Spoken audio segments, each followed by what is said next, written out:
The Teenage Girls, Satanic Panic, 1992, in 3 parts, with a little epilogue at the end. Part 1. My mother has baked a homemade cake, and it is glowing with the light of 18 candles.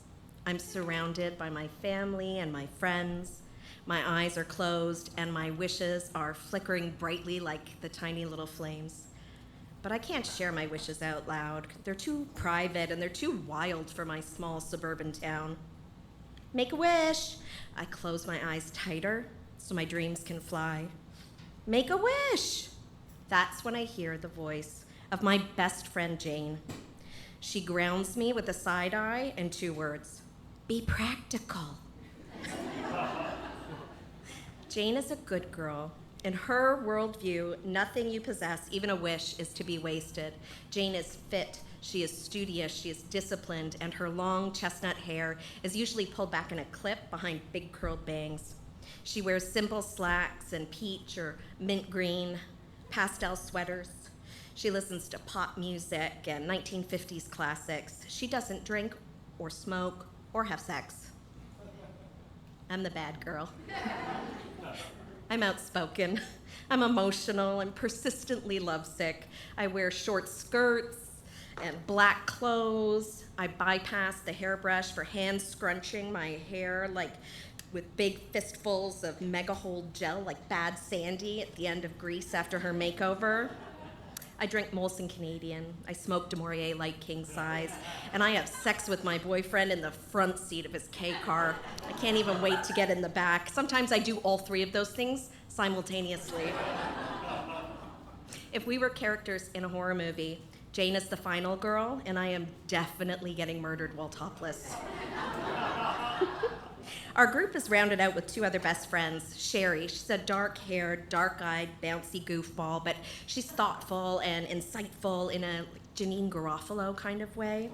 And then there's Karen. She's like a slim, shy, piano-playing, cat-loving, outdoorsy girl, but she's got this secret naughty streak.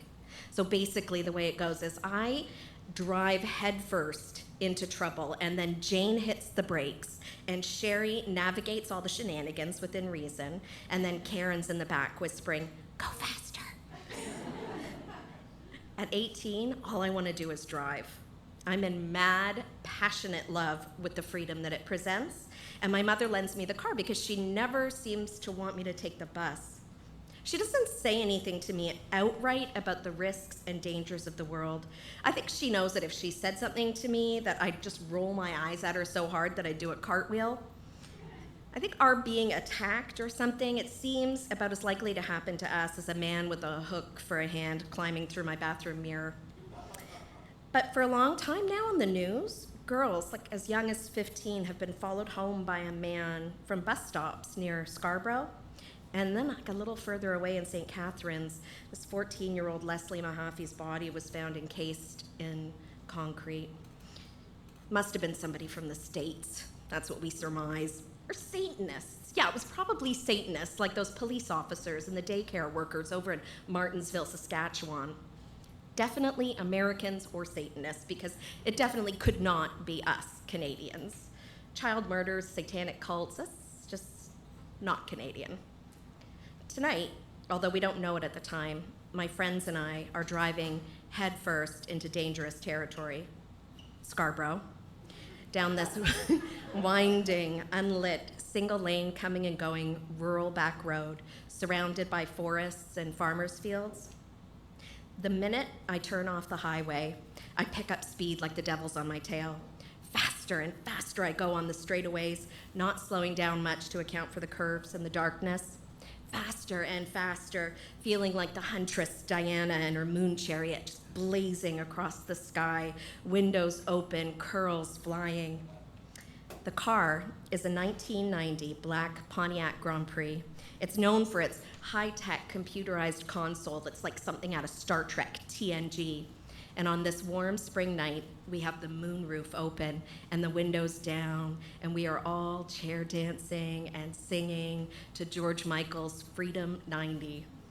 I love this iconic queer anthem and the David Fincher directed video. in which various supermodels, in the time that it takes them to boil a kettle, languidly lip sync Michael's confessionals. At one point, Christy Turlington and Canadian Linda Evangelista make this by-implied teenage girl pact, pricking their fingers with a needle and then rolling around on the floor together, suggestively biting their lips and sucking on intermingled bloodied fingertips. The video, it says something to me about how even in your secret places, like in your bathroom and your bed sheets and the places where you're half naked and vulnerable, you are always first and foremost queer. And that means you're never alone, because like the Borg in TNG, we're a collective consciousness. We have the power of gaydar. But my bi-ness is not supermodel beautiful to me yet. I'm scared every day. I'm scared to make my queerness vulnerable to my friends, or visible to my friends, even though at the time I'm swooning over pictures of a shaven-headed Ripley in David Fincher's next project, Aliens 3. And it is a love that is growing desperate to burst out of my chest. So I just keep driving faster and faster. Well, it looks like the road to heaven, but it feels like the road to hell. Part 2. Fuck! Shit! Motherfucker! Spinning lights pop into my rear view out of the blackness. Fuck! I pull over. I've never been caught speeding. Visions of groundings and expensive tickets all flashing before my eyes before an actual flashlight blinds me. I fumble for my driver's license. For all my girl power bravado in front of my friends, I cave in the face of this male authority. How are you ladies doing this evening? Where are you headed to? He shines his flashlight into the back seat, and I see his face. He's a young man, shaggy blonde hair. He's wearing a uniform, but no policeman's cap. I was speeding. I'm sorry. I'll slow down. That's okay, he chuckles, before he does something that just shocks us all. His arm penetrates our space, sliding through my open window inches from my face, and his fingers stroke my dashboard like he's rubbing tanning oil on it. Is this a Grand Prix? I've always wanted to see the inside of one of these. Well, Sherry's having none of this. Officer, can we see some identification, please? Oh my God, Sherry! I yell. He's a cop! He has lights! There's a long, tension-filled pause before he says, actually, I'm a security guard. My stomach drops straight through the chassis and onto the lonely road, a road that is actually miles away from anywhere in need of a security guard. He's lying. Didn't Ted Bundy pretend to be a police officer? When I finally pull away and I leave him standing there, he doesn't follow us. He stays in the dark, concealed on the side of the road. And we don't report him. Like, first we'd have to find a payphone that still had a phone book attached with the little chain, and then we'd have to look up where to call, and then we'd have to see if anybody has enough change to make a phone call, and then by that time he'd be long gone. The whole experience just seemed sinister and absurd, but mostly like annoying. We make it to Scarborough alive, and we enjoy a fun birthday dinner at my favorite 1950s diner, and we eat French fries, and we drink slushies, and we put quarters in tableside jukeboxes, and we forget all about the security guard, right up until the moment I instinctively turned back onto the road that he'd stopped us on. And we have no idea how frightening our evening is about to become. Part 3. The road isn't empty. There are 2 cars behind us, following way too closely. I assume they want me to go faster, so I speed up a little bit. But no matter how fast I go, the car stays glued to my bumper. With nowhere to pull over, I speed up again and again. And now we're all going way too fast, even for me. Suddenly, the car makes a swerve into the empty oncoming traffic lane and then just shoots off down the road. And the second car pulls up and replaces him at my bumper. That's when I see it. The first car has come to a dead stop, sideways, across the entire width of the narrow road. It's a roadblock. I clutch the wheel like our life depends on it, and I slam on the brakes. The ABS makes the click, click, click, click, click, click, clicking sound. Gravel dust rises off the roadway, and the girls all shriek, bracing themselves for the impact. And the car behind me, he brakes too, and he turns his wheel, and by some miracle, he avoids colliding into us. We come to a stop a few feet away from the first car. We can't see inside. The windows are tinted. It could be one man, it could be five, we don't know. But once the air returns to my lungs, I make sure we're all okay before I lay on the horn with righteous fury. Jesus, what the hell? Oh, fuck this. I try to back up to go the other way, but the car behind me, he doesn't budge. It's almost like these two cars are working to get, oh my God. We all seem to realize that at the same time, they are working together. They're blocking us in. Karen peeps up from the back. Is it that guy? Is it the security guard? No, it's a different car, Jane says. Yeah, for sure, Sherry says. For sure, for sure? I ask. For sure, Jane says, the only confident one in the car.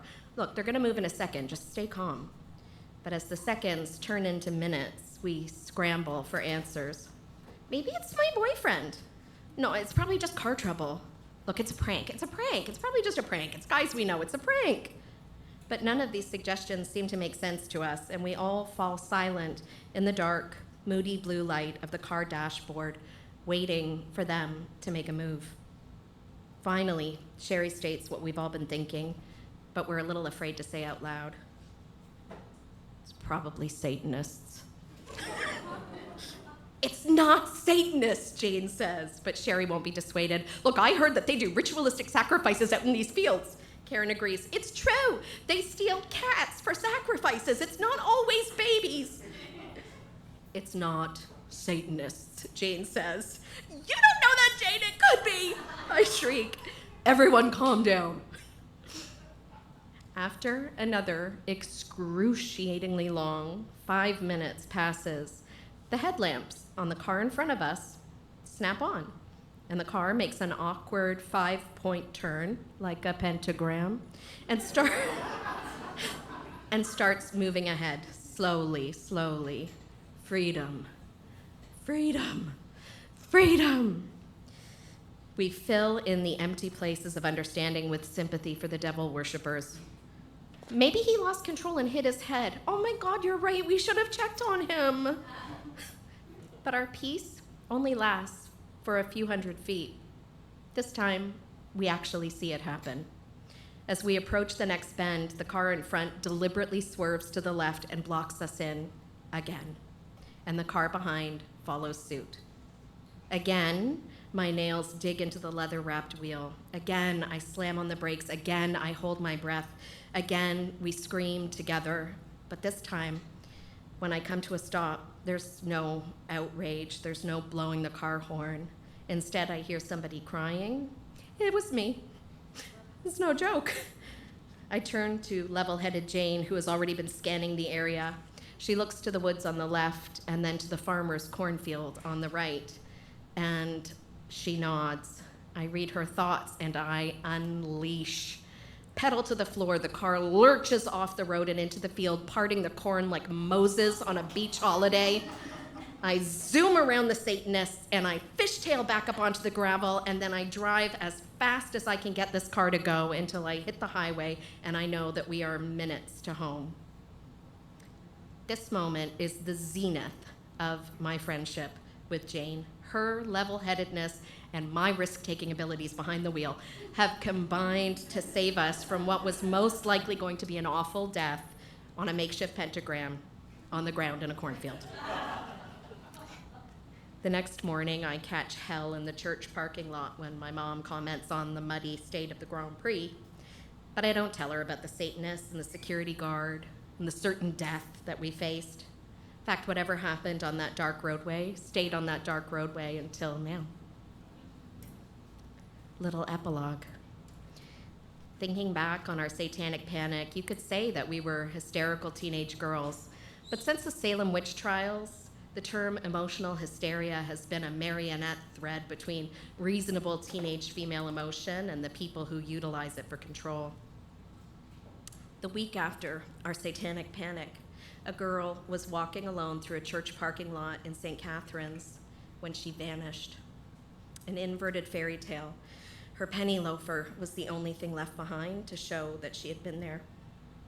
That, and strangely, a torn fragment of a map of Scarborough. The first time I see Kristen French's face, the air seems colder around me. From the photos they sent out, she resembles my best friend Jane. They had the same bangs. I bet she played French horn in the school band, or the flute, or ringette. I bet she played ringette. We all hold our breath for 2 weeks before her body is found, minus her long chestnut hair, on a secluded rural roadway. The stereotype of a screaming teenage girl exists because teenage girls have valid reasons to scream. And teenage girls need plenty of healthy opportunities to scream together in fun, so when we need to scream in outrage or fear, our voices are prepared. The end.